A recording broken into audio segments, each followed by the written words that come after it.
Most readers pass over this pattern without realizing it exists. Not because it is hidden, but because it appears quietly without demanding attention. It's a subtle thread woven into the very fabric of the text, visible only to those who pause long enough to look for it. Imagine walking through an ancient library, where the air itself feels heavy with unspoken stories.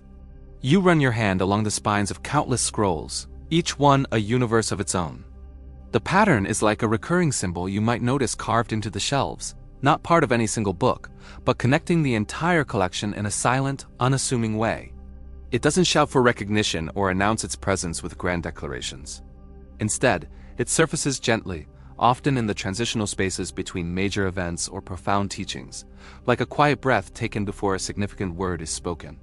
It doesn't announce itself, it doesn't interrupt the narrative, yet it repeats calmly, consistently, across different passages. This repetition is not random. It has a rhythm, a cadence that seems intentional. Think of it as a musical motif in a grand symphony. A casual listener might hear it as just another sequence of notes, but a more attentive ear recognizes it as a theme that binds the entire composition together, giving it depth and emotional resonance. The pattern functions similarly within the textual landscape. It appears in the stories of patriarchs, in the legal codes, in the prophetic visions, and in the wisdom literature. Its presence in such diverse contexts suggests a purpose that transcends any single genre or historical period. It's a structural echo, a quiet reminder that the individual stories are part of a much larger, interconnected whole. Observers have noted that its appearance often precedes a moment of significant revelation or a turning point in the narrative, acting almost as a subtle marker for the reader, signaling that something important is about to unfold. Some scholars suggest this pattern may serve as a structural guide, a way ancient writers organized meaning beyond the surface of the text. In this view, the pattern is not merely decorative but foundational. It's like the unseen framework of a great cathedral. A visitor might admire the stained glass windows and the soaring arches, but the building's integrity, its ability to stand for centuries, depends on the hidden geometry of its foundation and support structures. Similarly, this literary pattern could be the invisible architecture that supports the theological weight of the narrative. It helps to organize complex ideas, create parallels between different events, and guide the reader's interpretation without ever explicitly stating its function. This method of embedding meaning within structure is a hallmark of sophisticated ancient literature, where the medium was truly part of the message. The very shape of the text was meant to convey meaning, to invite a deeper form of engagement that goes beyond simply reading the words on the page. In the ancient world, written texts were carefully composed. Structure mattered. Repetition carried purpose. And patterns were often used to connect ideas across time. Scribes and authors were not just transcribers of events. They were masterful artisans of language and narrative. In an era before printing presses, when every copy was made by hand, the investment of time and resources into creating a text was immense. Nothing was left to chance. The repetition of a phrase, the chiastic structure of a passage, or the numerical significance of a list, all of these were deliberate choices meant to enrich the reader's experience. These structural elements served as mnemonic aids, helping people in an oral-dominant culture to remember and retell the stories accurately. More than that, they created a network of internal connections within the text. A pattern introduced in an early book might reappear centuries later in a prophetic work, forging a link that a discerning reader would recognize. This technique allowed the text to speak to itself, to build layers of meaning that would unfold with each subsequent reading, revealing a coherence that spanned generations of authors and editors. What makes this pattern intriguing is that it appears in moments of transition, when a story shifts direction, or meaning deepens. It's not found in the climactic battles or the grand public pronouncements. Instead, you find it in the quiet liminal spaces. It might appear when a character is on a journey, standing at a crossroads, both literally and metaphorically. It might surface in the silence after a profound loss or before a life-altering decision. These are the pivot points of the narrative, the moments when the future is unwritten and the past is being re-evaluated. The pattern's presence in these junctures seems to underscore their significance. It acts like a subtle spotlight, drawing the reader's attention not to the action itself, but to the internal transformation that is taking place. It's as if the text itself is pausing, inviting the reader to reflect on the change that is occurring. This placement suggests the pattern is not just about organizing information, but about framing moments of existential or spiritual importance, marking them as sites of deeper meaning. Some interpret this as a literary technique. Others view it as symbolic framing, and some simply see it as a reflection of ancient storytelling tradition.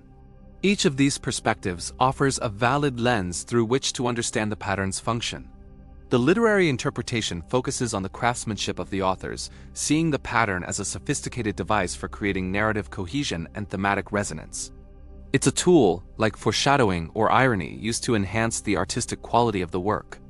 The symbolic interpretation goes a step further, suggesting the pattern itself carries inherent meaning. It might represent a theological concept, like covenant, redemption, or divine presence. Its repetition would then be a way of weaving that central theme throughout the entire tapestry of the text. Finally, the traditional view sees the pattern as a natural product of its cultural environment. It was simply how stories were told. It was part of the shared language of storytellers and their audiences, a conventional way of structuring a narrative that would have been immediately recognizable to an ancient reader, much like the three-act structure is to a modern moviegoer. These interpretations are not mutually exclusive. The pattern could very well be all three at once. There is no single conclusion here. Only layers of interpretation shaped by history, culture, and perspective. The beauty of this pattern lies in its ambiguity, its resistance to a simple, definitive explanation. It opens a door to inquiry rather than closing it with a final answer. Its meaning is not a fixed point to be discovered, but a landscape to be explored. A historian might analyze it in the context of other ancient Near Eastern texts, searching for parallels and influences. A theologian might reflect on its spiritual implications, considering how it shapes our understanding of the divine narrative. A literary critic might deconstruct its form, examining how it creates meaning through structure and repetition. And a personal reader might find their own resonance with it, seeing it as a guide for navigating the transitions in their own life. The pattern functions as a mirror, reflecting the questions and insights that each reader brings to it. This multi-layered nature ensures that the text remains a living document, capable of speaking to different people in different ways across millennia. It avoids the rigidity of dogma and instead encourages a more personal, contemplative engagement. Perhaps this pattern endures because it invites the reader to slow down, to notice connections rather than answers. In our fast-paced world, we are often trained to read for information, to extract facts and move on. We want clear summaries and definitive conclusions. This ancient pattern works against that impulse. It cannot be understood by skimming. It requires a different kind of reading, a slower, more meditative approach. It asks us to pay attention to the spaces between the words, to the echoes between stories, to the subtle rhythms that flow beneath the surface of the narrative. By doing so, it shifts our focus from "what does this mean?" to "how does this connect?" It encourages us to become active participants in the construction of meaning, to trace the threads for ourselves and see what tapestry emerges. This process of discovery is, in itself, a profound experience. It fosters a sense of wonder and curiosity, reminding us that some truths are not meant to be stated, but to be found in the quiet connections that bind everything together. If this perspective resonates with you, you may enjoy exploring more patterns like this on the channel. Our focus here is not on providing settled answers, but on cultivating a deeper appreciation for the rich complexity of these ancient texts. We delve into the literary structures, the historical contexts, and the diverse interpretations that have shaped our understanding over centuries. Each exploration is an invitation to look closer, to read more attentively, and to engage with these narratives not just as historical artifacts, but as timeless works of literary and spiritual art. We believe that by understanding the how of the text, how it was constructed, how it creates meaning, how it has been read, we can arrive at a more profound and personal understanding of its message. We explore other recurring motifs, structural designs, and rhetorical devices that, like the one discussed today, reward the patient and curious reader. So if you are someone who finds meaning in the questions as much as in the answers, consider following along on this journey. What do you think this recurring pattern was meant to communicate? Was it a deliberate authorial guide for the reader? A symbolic marker of divine action? Or perhaps an unconscious artifact of a specific storytelling culture, a ghost in the machine of the text? Could it have been intended to serve multiple functions at once, speaking to different levels of understanding? Maybe its purpose has even evolved over time, taking on new meanings for new generations of readers. There is no right or wrong response. The question itself is the point. It prompts us to return to the text with new eyes, to read not just for plot, but for pattern. To listen not just for the story, but for the echoes. We welcome your thoughts and reflections in the comments below. Your perspective adds another layer to this ongoing conversation. A conversation that has been unfolding for thousands of years.